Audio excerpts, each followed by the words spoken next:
Good morning. This is a small lecture to sensitize you to how to calculate sample size. When you think about sample size, we need to see how we are going to measure the outcome. Say, for example, in survival analysis, am I interested in survival probabilities, or am I interested in hazard rates, or median survival, or survival? So there are three outcomes that we have in our agenda. Now, fortunately, all these parameters revolves around the hazard rate concept. So therefore, the life is easy. Now, say for example, this is called the estimation problem. How many years would patient who had a heart transplant live? Curiosity is to find out or estimate how many years. What is the median survival time for a patient who had a heart transplant? That is all it is. Don't try to test whether it is more in a person who had bad histories and things like that, and so on and so forth. So this is just the estimation. If this is, say, for example, it's 2 years or 3 years, the confidence interval. That is all I want. So the maximum, whether it varies from smokers and non-smokers, people who have bad histories and so on and so forth. That is all you do. Don't test the hypothesis that this is several times more in patients with bad history as compared to. So therefore, that concept of testing and the p-values will not come here. On the other hand, this is a hypothesis testing problem. So you have to be very clear in your research question. Median survival time is longer in new intervention as compared to the standard of care. You have two groups. You wanted to compare median survival time or survival time. So therefore, the second part is the one which we are going to concentrate on because it involves with the type 1 error. So therefore, coming back to the question, proportion or probability of survival at a given point in time. So we say, what is the probability of survival at 5 years and 10 years between 2 hours? So therefore, the time is fixed. Time is given time, 5 years, 10 years. What is the probability of survival? And comparing two hazard rates, given a follow-up time. The follow-up time is fixed. For example, yesterday we discussed about it. The hazard rate is going to be same for 5 years or 10 years and so on and so on. Therefore, that the time is fixed, we need to say that it is 5 years. And comparing two median survival times, which is yesterday we discussed about the accelerated time. There we deal with time concept. What is the median time as compared to that? Now, let me ask you the question. So this is, you need to interact with me. How do you like to phrase your question? This is a study which was done earlier, the hypothetical. Say, for example, at the same time, you also need to read this graph. Here, if you see, this is a median survival time for this dotted line is group 2 is placebo, which is 8 weeks. And whereas the median survival time for the new treatment is 23 weeks. Now the goal is that should we observe the same data and try to calculate the sample size, or you want to negotiate having known that I know what the standard of care what we use here in our clinic is giving us 8 weeks time. So you wanted to say that if I introduce a new treatment, it gets prolonged to 4 more weeks or 8 more weeks and so on. It's another way of looking at it. This is from the previous studies, therefore given 8 weeks versus 23 weeks, you need to calculate sample size. As I said, when you test the hypothesis, you deal with alpha error and beta power concept. So this is one area where you deal with survival time. Mostly we deal with that what is the probability of survival given 10 weeks time. So I draw a line here and it touches here, touches here. This is around 40%. So from published literature, this is what we do. We estimate what is the survival time at a point. And similarly, usually the new treatment arm data may not be available, or it is available somewhere else. And say, for example, let us assume that it is available in good journals, and they draw the line to the new treatment intervention, and the probability of survival is very high. It is 90% or 80%. So therefore, you have 40% versus 70%. So you don't have to do a new small pilot study. So from the existing literature, you can draw this and find out. So you have two survival probabilities, 40% versus 70%. So then the question is, this difference has to be significant. I need to find out what is the sample size. That's what it is. Other parameters are minimum power is 80% and alpha error is 5%. Conservatively, we take two surveys and calculate the sample size. That is what we do. So this is the second part is about the probability of survival given time. The third one is about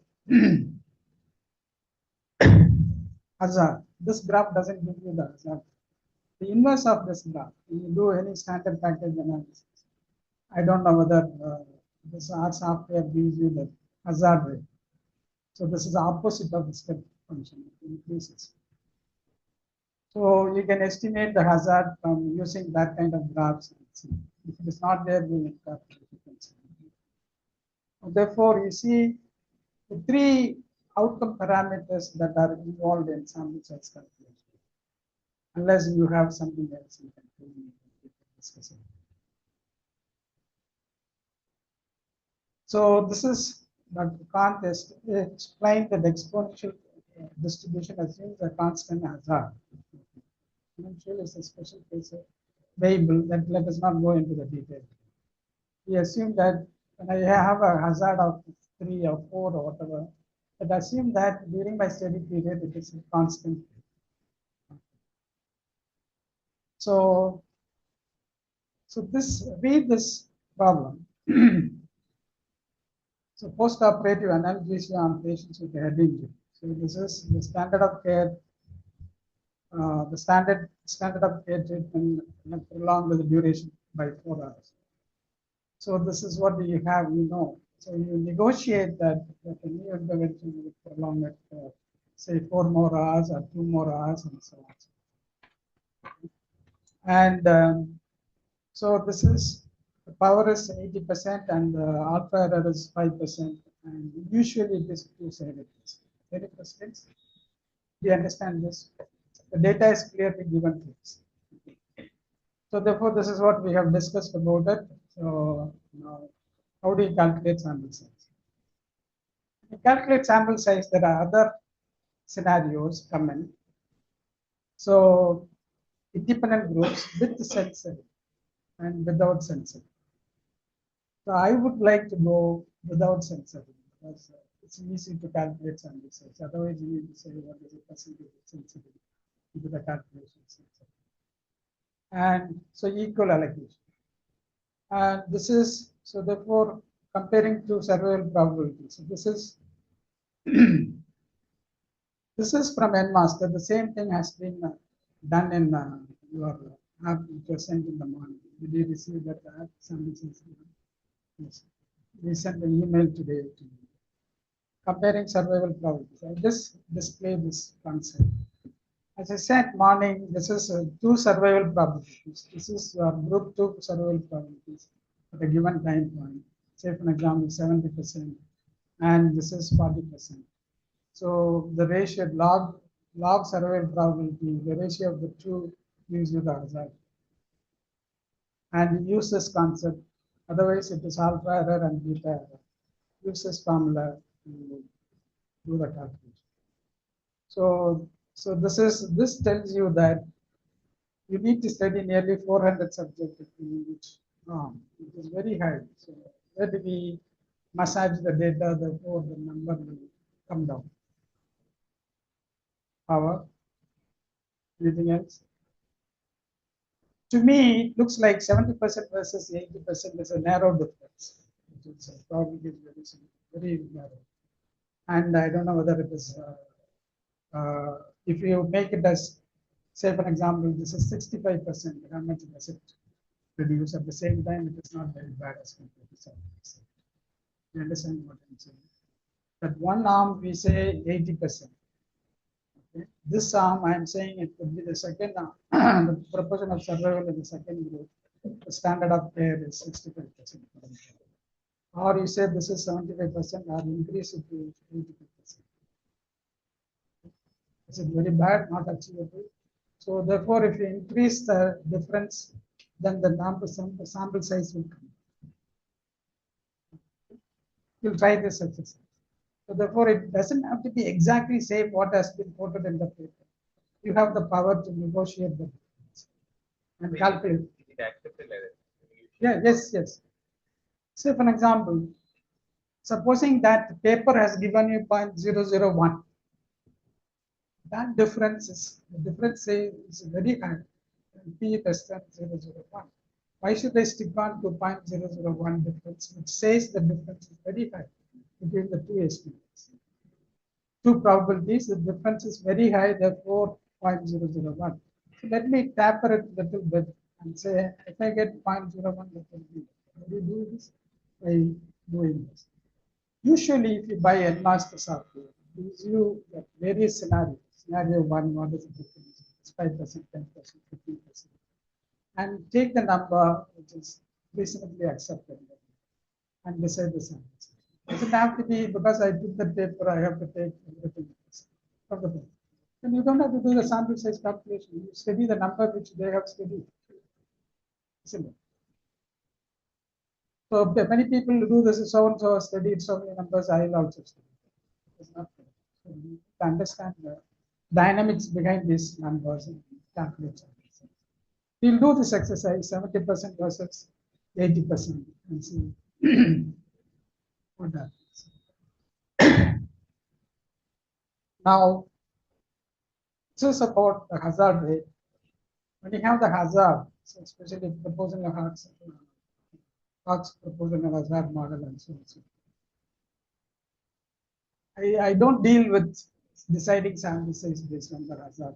You have any opportunity, you can decide it using two hazard parameters, and the standard error is given, the difference is given, and the average weighted hazard is given here. And see here, this is very straightforward because the earlier example converted the survival probability into hazard and calculated the sample size. Here you deal with the hazard directly. Say, for example, the hazard is, it should be in the reverse direction.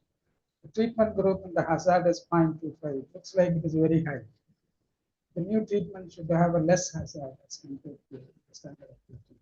Let us say this is in the reverse direction. Therefore, you need to study 81 subject in each power of 80%, 5%. And if you are very strong and if you are hard trying for that the number, then that level you say that we are doing a priori one-sided test, therefore can be one side, not necessarily two side. Many times with the rare cancer, you don't get that kind of number. So this is about comparing the median time. That this is, I wanted to tell you this. This is, you have to do it manually. And this is the ratio of the two median time which follows hazard. Earlier, do you remember I showed you the hazard rate, log of survival probability, log of survival probability. They are just straightforward median time follows hazard. And you can calculate the sum. So you can display from the N-master software. Worth buying N-master software because it is just for academics, it is 1,500. So it has a lot of features, documentations, and so on. So this is what I said. Each scenario, you put your numbers and see what kind of numbers that comes out of it, and choose something which is reasonable. And that is all I have. I'll